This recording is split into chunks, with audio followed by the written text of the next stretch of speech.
নমস্কাৰ সকলোকে স্বাগতম জনাইছোঁ। আজিৰ এই ভিডিঅ'টোত আমি যোৱাবাৰ যি এডিআৰই অনুষ্ঠিত হৈ গ'ল সেই এডিআৰইৰ গ্ৰেড 3 মানে গ্ৰেড 3 দুটা পৰীক্ষা অনুষ্ঠিত হৈছিলে। এটা হ'ল 12 পাছ লেভেলৰ আৰু এটা হৈছিল ডিগ্ৰী উইথ কম্পিউটাৰ্ছ বা ডিপ্ল'মাৰ। তো সেই যিটো পৰীক্ষা অনুষ্ঠিত হৈছিলে সেই পৰীক্ষাটোত অহা জিকেৰ যিখিনি প্ৰশ্ন আছিলে সেই প্ৰশ্নখিনি আমি এই ভিডিঅ'টোত আজি আলোচনা কৰিবলৈ লৈছোঁ। আপোনালোকে শেষলৈকে চাব। তো ইয়াৰ আগত এটা মই ভিডিঅ' কৰিছিলোঁ, এইটো আছিলে গ্ৰেড 3 12 পাছৰ যিসকল আছিলে 12 পাছৰ যিটো পৰীক্ষা অনুষ্ঠিত হৈছিলে সেই তাৰ প্ৰশ্ন আছিলে। সেইটো আপোনালোকে চাব পাৰিব, মই লিংকটো ডেছক্ৰিপশ্যনত দি দিম। তাত গৈ ধুনীয়াকৈ তাত সেইখিনি প্ৰশ্ন চাব পাৰিব। এইটো ভিডিঅ' যদি আপোনালোকে সম্পূৰ্ণকৈ চায় তেনেহ'লে আপোনালোকৰ এটা আইডিয়া হ'ব যে কেনেকুৱা ধৰণৰ প্ৰশ্ন আহে, মানে কোনটো টপিক ৰিলেটেড কি প্ৰশ্ন আহে তাৰ পৰা আপোনালোকে এটা আইডিয়া কৰিব পাৰিব। তো প্ৰথম প্ৰশ্নটো লৈছোঁ যে তীৰ্থশংকৰ শব্দটো নিম্নলিখিত কোনটোৰ সৈতে সম্পৰ্কিত। তো ইয়াত আমাক কেইটামান অপশ্যন দিয়া আছে। এইটো হৈছে জৈন ধৰ্মৰ লগত এই বস্তুটো সম্পৰ্ক আছে। তাৰপিছত নেক্সট প্ৰশ্নটো হৈছে উত্তৰ পূব ভাৰতৰ কোনখন ৰাজ্যৰ সীমা বাংলাদেশৰ সৈতে সংলগ্ন নহয় বুলি কৈছে। তো ইয়াত চাৰিটা অপশ্যন আছে, তাৰে ভিতৰত মণিপুৰটো শুদ্ধ উত্তৰ হ'ব, কাৰণ মণিপুৰটো বাংলাদেশৰ লগত সংলগ্ন নহয়, বাকীকেইখন বাংলাদেশৰ লগত লাগি আছে। তাৰপিছত নেক্সট প্ৰশ্নটো হৈছে তলৰ বিকল্পসমূহৰ অমিলটো বাছা। অমিল মানে গোটেইখিনি যিখিনি অপশ্যন আছে গোটেইখিনি হৈছে ৰাজধানীৰ নাম। ইম্ফল, আগৰতলা, গেংটক এইবিলাক হ'ল ৰাজধানী। তো ইয়াৰে ডিমাপুৰটো হ'ব অমিল। তাৰপিছত নেক্সট প্ৰশ্নটো হৈছে লাই হাৰাওৱা উৎসৱ নিম্নলিখিত কোনটো জনগোষ্ঠীৰ সৈতে, এইটো হ'ব মেইটেই। অপশ্যন ডিটো শুদ্ধ উত্তৰ। তাৰপিছত নেক্সট প্ৰশ্নটো হৈছে কাংলা দুৰ্গটো উত্তৰ পূব ভাৰতৰ কোন ঠাইত অৱস্থিত।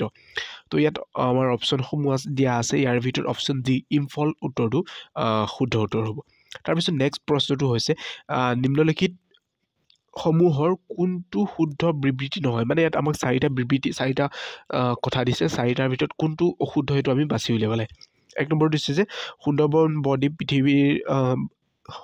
বদ্বীপ বিশ্বৰ সৰ্ববৃহৎ মেনগ্ৰোভ বনাঞ্চল অৱস্থিত, এইটো শুদ্ধ উত্তৰ, এইটো শুদ্ধ। তাৰপিছত চীন দেশ হৈছে বিশ্বৰ সৰ্ববৃহৎ মাইকা উৎপাদনকাৰী দেশ, এইটো শুদ্ধ। তাৰপিছত হৈছে ইষ্টাৰ দ্বীপে হৈছে এটা ভূমি অঞ্চল যিটো ভাৰতৰ গোলকীয় বিপৰীত স্থানত অৱস্থিত, এইটো শুদ্ধ উত্তৰ। তাৰপিছত নেক্সট প্ৰশ্নটো হৈছে ভাৰতৰ সৰ্ববৃহৎ লুণীয়া পানীৰ যিটো হ্ৰদ এই হ্ৰদটো গুজৰাটত, এই উত্তৰটো অশুদ্ধ হয়, মানে প্ৰশ্নটোৰ কাৰণে এইটো আমাৰ ৰাইট এনচাৰ হ'ব। আৰু ইয়াৰ উত্তৰটো হৈছে এই যিটো ভাৰতৰ সৰ্ববৃহৎ লুণীয়া বা নিমখীয়া পানীৰ হ্ৰদ এইটো জয়পুৰ ৰাজস্থানত আছে।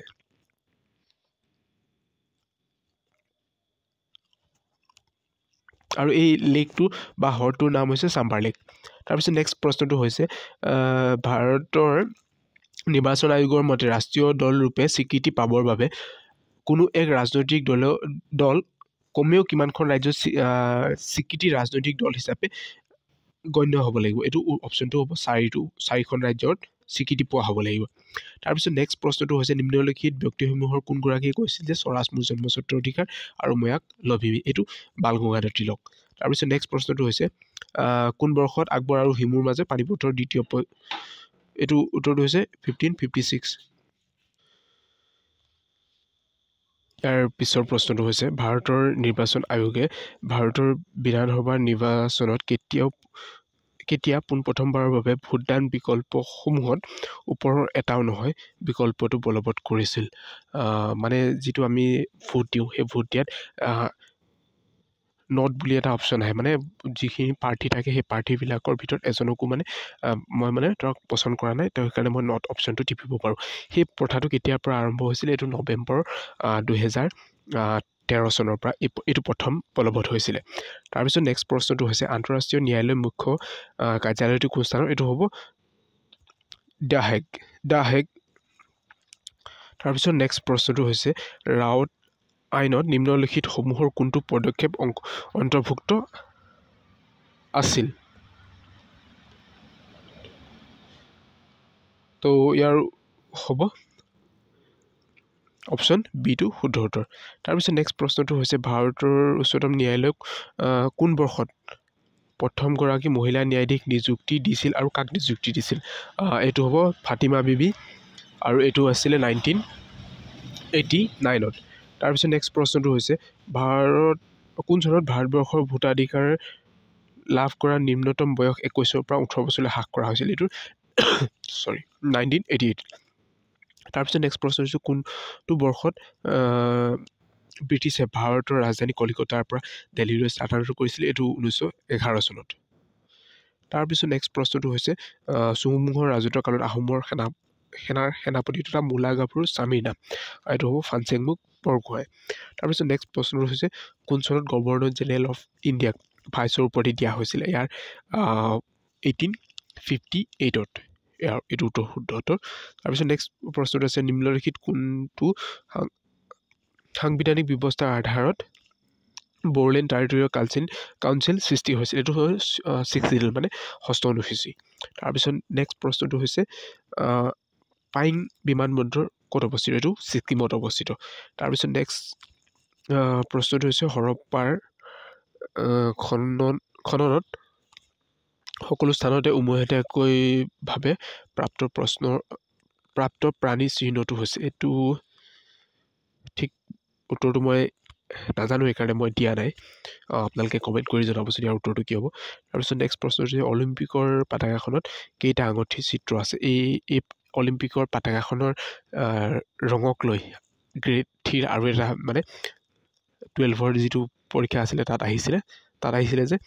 এইটো কি বোলে কেইটা ৰং থাকে বা কোনটো ৰং নাথাকে বুলি আহিছিলে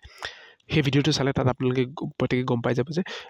পতাকাখনৰ প্ৰত্যেকটো ৰঙৰ অৰ্থ কি 5টা ৰং আছে 5টা ৰং আৰু সেই 5টা ৰঙৰ 5টা আঙুঠি আছে তাৰপিছত নেক্সট প্ৰশ্নটো হৈছে আৰ্জেণ্টিনাৰ ৰাজধানী এইটো প্ৰথম অপশ্যন এইটো শুদ্ধ উত্তৰ তাৰপিছত নেক্সট প্ৰশ্ন হৈছে এছিয়াৰ মুখ্য কাৰ্যালয় এইটো কুৱালালামপুৰ তাৰপিছত নেক্সট প্ৰশ্নটো হৈছে নিম্নলিখিত কোনটো কম্পিউটাৰৰ এক অপাৰেটিং ছিষ্টেম নহয় এইটো অপশ্যন B2 এইটো অপাৰেটিং ছিষ্টেম নহয় তাৰপিছত নেক্সট প্ৰশ্নটো হৈছে নিম্নলিখিত সমূহৰ কোনটো বৰ্তমান সময়ত ভাৰতবৰ্ষৰ সৰ্বোচ্চ শৃংগ হিচাপে বিবেচনা কৰে এইটো কাঞ্চনজংঘা তাৰপিছত প্ৰশ্নটো হৈছে কোনখন পৌৰাণিক ভূগৰ্ভস্থ নদীৰ প্ৰয়াগ যুগৰ ত্ৰিবেণী সংগমত গংগা আৰু যমুনাৰ নদীৰ সৈতে মিলন হোৱা বুলি গণ্য কৰা ইয়াত অপশ্যন B2 হ'ব সৰস্বতী গংগা যমুনা আৰু সৰস্বতী এই তিনিখন ত্ৰিবেণী সংগমত লগ খাইছে তাৰপিছত নেক্সট প্ৰশ্নটো হৈছে তলৰ কোনবিধক কেৰত এককেৰে জোখা হয় মানে কেৰত এইটো হ'ল সোণক জোখা 1 কেৰত 2 কেৰত তেনেকৈ জোখা হয় যে এইটো সোণ 24 কেৰত গ'ল্ড তেনেকুৱা এইটো কথা তাৰপিছত নেক্সট প্ৰশ্নটো হৈছে অধ্যয়নৰ কোনটো শাখাই জীৱাশ্মৰ ওপৰত ভিত্তি কৰি পৃথিৱীৰ পৃষ্ঠ জীৱৰ ক্ৰমবিকাশৰ বিষয়বস্তু সামৰি লয় এইটো অপশ্যন এটো শুদ্ধ উত্তৰ তাৰপিছত নেক্সট প্ৰশ্নটো হৈছে বায়ুমণ্ডলীয় চাপ জুখিবলৈ ব্যৱহাৰ কৰা যন্ত্ৰটোৰ নাম এইটো হাইড্ৰমিটাৰ এইটো হাইড্ৰমিটাৰ নহয় এইটো হ'ব বেৰমিটাৰ এইটো ভুল হৈ গ'ল যিটো বেৰমিটাৰ অপশ্যন সেইটো শুদ্ধ উত্তৰ হয় তাৰপিছত নেক্সট খো খেলত চিজিং টিমৰ কিমানজন সদস্যই খেলপথাৰত প্ৰৱেশ কৰি আঁঠুৰ ভৰত বহি থাকে এইটো 9জন তাৰপিছত নেক্সট প্ৰশ্নটো হৈছে নিম্নলিখিত কোনবিধ ভাৰতীয় থলুৱা নহয় ইয়াত কেইটামান প্ৰাণীৰ নাম দিয়া আছে তাৰ ভিতৰত চিম্পাঞ্জীটো ভাৰতৰ থলুৱা নহয় বাকীখিনি ভাৰতৰ থলুৱা তাৰপিছত নেক্সট প্ৰশ্নটো হৈছে আনুষ্ঠানিক ঘোষণা অনুসৰি ভাৰতীয় ৰাষ্ট্ৰীয় বৃক্ষ এইটো হ'ল বটগছ বানিয়ান ট্ৰী তাৰপিছত নেক্সট প্ৰশ্নটো হৈছে 33 যিটো প্ৰশ্ন আছে 33 প্ৰশ্নটো উত্তৰটো ঠিক মই বিচাৰি নাপালোঁ তো এইটো কাৰণে এইটো কৰা নহ'ল তাৰপিছত 34টো আছে কোনগৰাকী ব্যক্তিয়ে টেলিগ্ৰামৰ সংকেত আৱিষ্কাৰ কৰিছিল এইটো হ'ব অপশ্যন চিটো শুদ্ধ উত্তৰ তাৰপিছত নেক্সট প্ৰশ্নটো হৈছে অৰুণাচল প্ৰদেশৰ পূৰ্বতে নেফা নামেৰে জনাজাত আছিল এই নেফাৰ সম্পূৰ্ণ অৰ্থটো বা ফুল ফৰ্মটো কি এইটো হ'ব নৰ্থ ইষ্ট ফ্ৰণ্টিয়াৰ এজেঞ্চি তাৰপিছত নেক্সট প্ৰশ্নটো হৈছে নিম্নলিখিত কোনটো উৎসৱৰ মুখ্যতঃ কেৰেলাত পালন কৰা হয় তো ইয়াত নামটো হ'ব কেৰেলাৰ আৰু যিটো পোংগল আছে পোংগলটো তামিলনাডু তাৰপিছত নেক্সট এটা প্ৰশ্ন আছে জুবিন গাৰ্গে কোন বোলছবিৰ মুখ্য ভূমিকা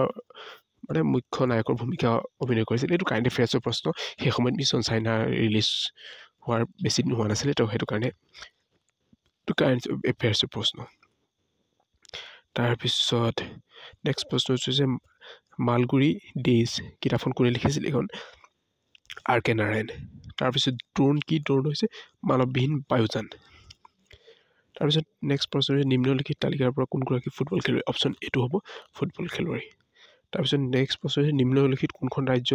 সীমা অসমৰ সীমাৰ সৈতে সংলগ্ন নহয় এইটো অপশ্যনটো হ'ব ছিকিম কাৰণ বাকী নৰ্থ ইষ্টৰ যিমানখিনি ষ্টেট আছে গোটেইখিনি অসমৰ লগত লাগ খাই আছে তাৰপিছত ইফালে অলপ পশ্চিমবংগৰ লগত লাগ খাই আছে আৰু দুখন বিদেশী ৰাষ্ট্ৰৰ লগত লাগ খাই আছে আৰু অলপ তো ইয়াৰ ভিতৰত ছিকিমটো হ'ব বেলেগকৈ আছে আৰু ছিকিমটো অসমৰ লগত লাগ খাই থকা নাই তাৰপিছত নেক্সট প্ৰশ্নটো হৈছে 2022 চনৰ জানুৱাৰী মাহত অসমৰ কোনখন জিলা স্বীকৃতি দিয়া হৈছিল সেই সময়ৰ কাৰেণ্ট এফেয়াৰ্ছৰ প্ৰশ্ন আছিল এইটো হৈছিল তামোলপুৰ কিন্তু বৰ্তমান সময়ত অসমৰ জিলা 2023 চনত আকৌ 35খনৰ পৰা কমাই পেলাই 31খন কৰা হৈছে তাৰপিছত নেক্সট প্ৰশ্নটো এইটো সেই সময়ৰ কাৰেণ্ট এফেয়াৰ্ছৰ প্ৰশ্ন তাৰপিছত নেক্সট 44 প্ৰশ্নটো আহিলোঁ নিম্নলিখিত কোনখন নদী ব্ৰহ্মপুত্ৰৰ দক্ষিণ পাৰত এইটো হ'ব দিখৌ তাৰপিছত নেক্সট প্ৰশ্নটো হৈছে নিম্নলিখিত সমূহৰ ভিতৰত কোনটো আটাইতকৈ বেছি পুৰণি উৎপাদনকাৰী এইটো ডিগবৈটো হ'ব ডিগবৈ আটাইতকৈ পুৰণা তেল শোধনাগাৰ তাৰপিছত নেক্সট প্ৰশ্নটো হৈছে ইউনেস্কোৰ দ্বাৰা স্বীকৃতিপ্ৰাপ্ত বিশ্বৰ ঐতিহ্য ক্ষেত্ৰ ইয়াত যিকেইটা অপশ্যন আছে তাৰে ভিতৰত মানহাট্টু হ'ব আৰু কাজিৰঙা আছে আৰু দুইখনক একেটা চনতে 1985ত ইউনেস্কোৰ দ্বাৰা বিশ্ব ঐতিহ্য ক্ষেত্ৰ হিচাপে ঘোষণা কৰা হৈছিলে তাৰপিছত নেক্সট প্ৰশ্ন হৈছে কাজিৰঙা ৰাষ্ট্ৰীয় উদ্যানে নিম্নলিখিত কোনখন জিলাক স্পৰ্শ নকৰে ইয়াৰে ভিতৰত মৰিগাঁওটো অপশ্যনটো হ'ব শুদ্ধ উত্তৰ তাৰপিছত নেক্সট প্ৰশ্নটো হৈছে শিৱসাগৰৰ নিকটৱৰ্তী দিশসমূহ সৰাগুৰি চাপৰিত কোনগৰাকী ব্যক্তিৰ সমাধিস্থল হৈছে এইটো আজান পীৰ তাৰপিছত নেক্সট প্ৰশ্নটো হৈছে ধুবুৰীস্থিত গুৰুদ্বাৰটো কোনে স্থাপন কৰিছিলে এইটো গুৰু টেগ বাহাদুৰ তাৰপিছত প্ৰশ্নটো হৈছে অসমীয়া বোলছবিত অভিনয় কৰা প্ৰথমগৰাকী অসমীয়া অভিনেত্ৰী আইদেউ সন্দিকৈ